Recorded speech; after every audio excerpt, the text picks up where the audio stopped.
has always been somewhere that really felt like home to me. It is probably one of my favorite places in the world is to spend time by the ocean and just listening to the waves and exploring the rocks and the coastline. My partner and I really like to explore this particular beachside because it's a little bit less crowded, and as we explore the rocks, we can sometimes see some crabs and some other fun sea creatures. We recently reopened our shop, Folkcraft, and it has been a whirlwind of an experience to be a small business owner and see the amount of support that always comes through whenever we announce a new collection. And this time we had 80 orders on the launch day. And I keep asking myself, am I worthy of this? Is this dream actually becoming a reality? And it's been a lot to kind of work through that imposter syndrome a bit, which I'll talk a little bit later. But right now I am just busting my butt trying to get these orders out the door. In an effort to do more things that bring me joy throughout my day, I decided to finally take on container gardening. I have always lived in small spaces, so I'm very familiar with container gardening. But this time I wanted to plant some new plant allies, including rosemary and mint. I recently had a reading done by a friend, and mint came up during the reading as a new plant ally that I should incorporate into my practice, and I wanted to take this time to get to know this new ally and the lessons that I can learn with it.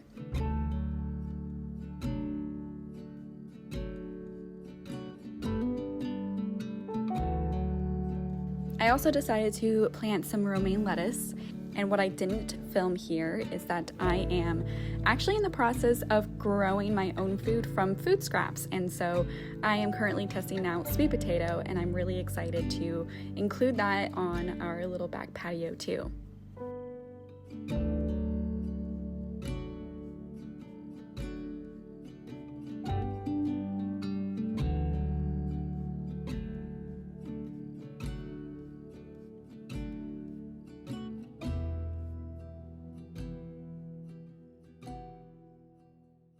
The last time we spoke, I talked about how I'm in this transitional period and kind of entering this new era of my life, and that is still very much prevalent today. I've had some time to kind of process where I'm going next. To be completely transparent, since I made that video, I have been on a roller coaster of emotions and just thoughts and where am I going to go from here? I think many people were under the assumption that I created content as a full-time job because I develop content for a few different platforms. But honestly, I never developed content as a full-time position. Because of that, I have always had a full-time job, and I have been in my current career for the last 6 years. The last year or so, I really started to question whether or not it was the career path that I wanted to continue on. When I left North Carolina, I was also leaving behind probably one of the best workplaces I had ever been in. Not only was it in coffee, but it also was a growing company and a very creative space. When I moved to the Pacific Northwest, I was really intimidated and really scared that I wouldn't find something that would bring me as much fulfillment. And I am still quite honestly on that journey here. Now, as someone who really does kind of define who they are and what they're capable of based on their career, this has been one of the things that I've struggled the most with. The whole work-life balance conversation really falls into play here for me because I oftentimes take a lot of my work home with me, and in my most recent position, in my most recent role, I was actually working from home. Now, in theory, this was the ideal situation because I would be able to balance that work-life balance, but it actually was so challenging for me. But it wasn't just that. There was something within me that was feeling really unfulfilled, even though sometimes when we start to kind of fantasize or daydream about like where we should be at whatever age or whatever year in our career or whatever it is, like I think that's always gonna be different than what's happening now. So I don't wanna say like I felt like I wasn't supposed to be there, because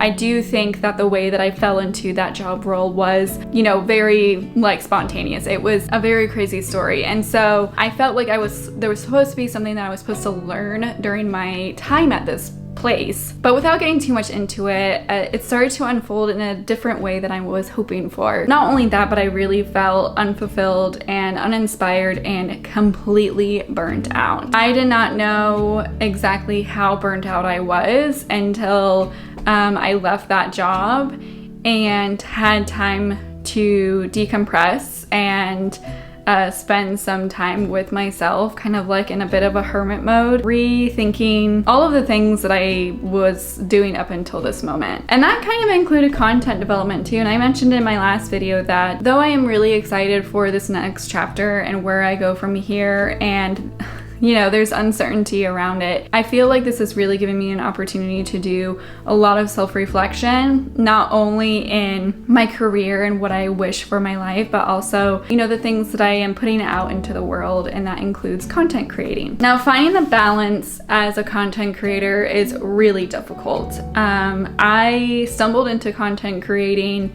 because I had an appreciation for photography and for writing. And so long ago, when Instagram became a thing, I was like, this is it. I love all of these things. I was an aspiring photographer. I loved writing. I loved blogging. I always wanted to put myself out there and to share my work at some capacity. So then you fast forward, you know, being in the social media world and developing content and being in such a creative space while also managing a full-time job. You know, I felt like my mom actually said something to me the other day. She was like, I think you're doing too much. It has been a challenge that I am trying to work through. And even today, I am trying to really figure out what types of art and creativity and content really resonates with me. Even if it's not something that someone would expect me to do. I have been in the content development world and community for some time now to know that not everything you're going to put out in the world is going to resonate with every single person. And that's going to be okay. I would rather choose that than doing something just to please other people, because at the end of the day, what I create and what I put out in the world is going to resonate with people who see a part of themselves in whatever it is that I'm sharing. Obviously, there's some pros and cons when it comes to content developing, and I think that is one other thing that I have been really trying to heal from, is because of how much I put of myself out into the world.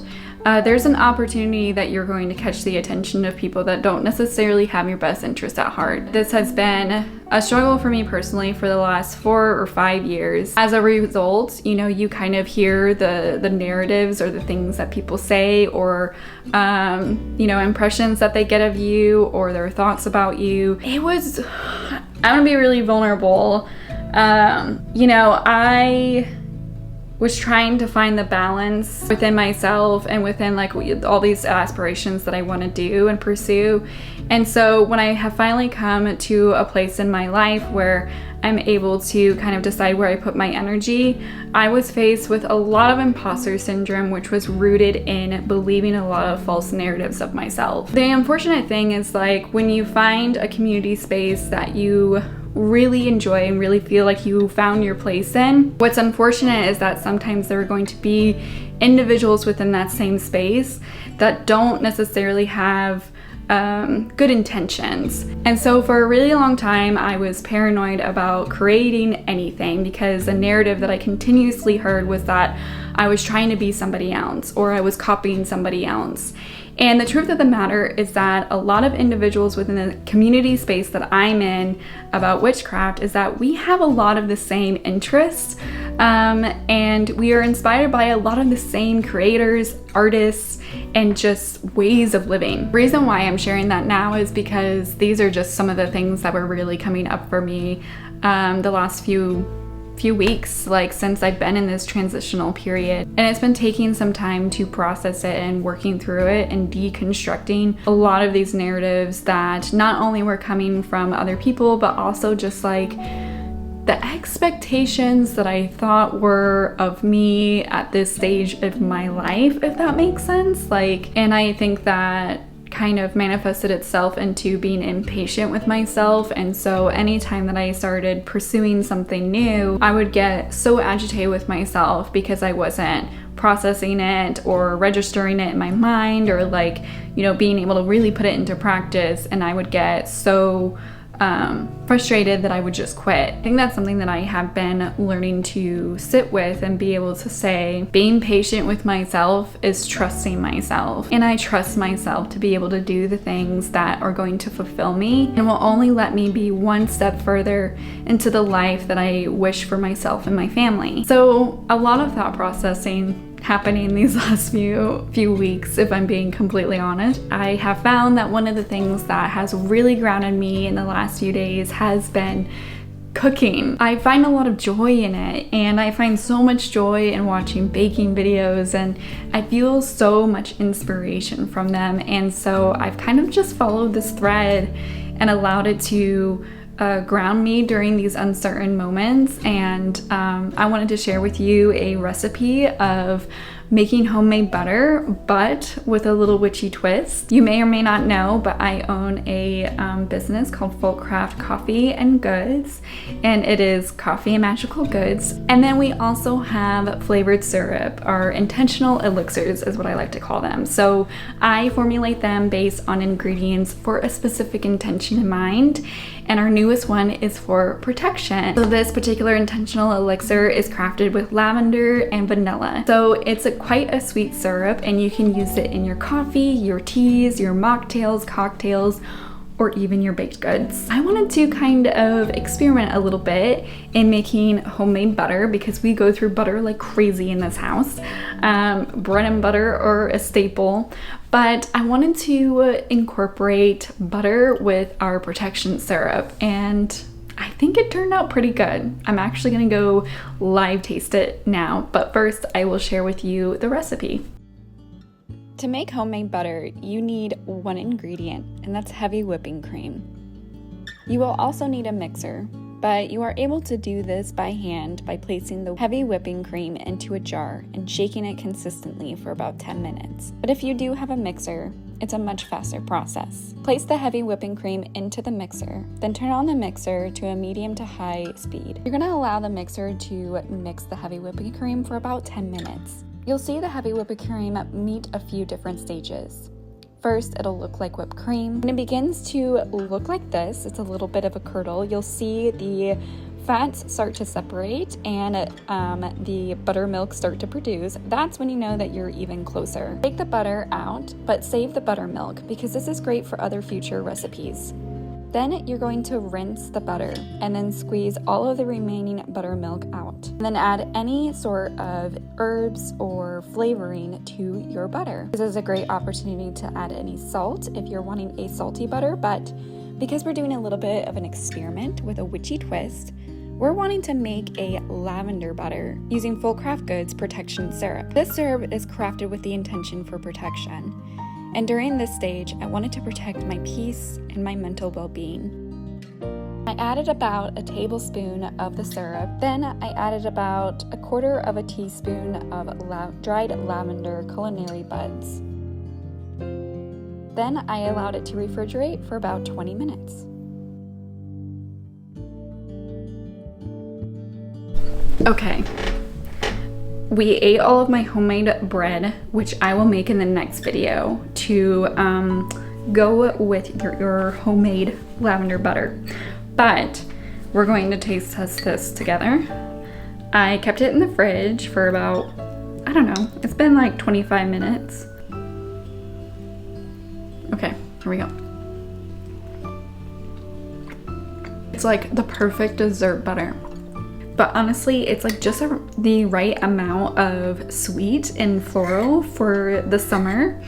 So here's another midsummer recipe for you all to try. Thank you all so much for sharing this space with me and allowing me to be a bit vulnerable. Thank you again, and I will see you in the next one.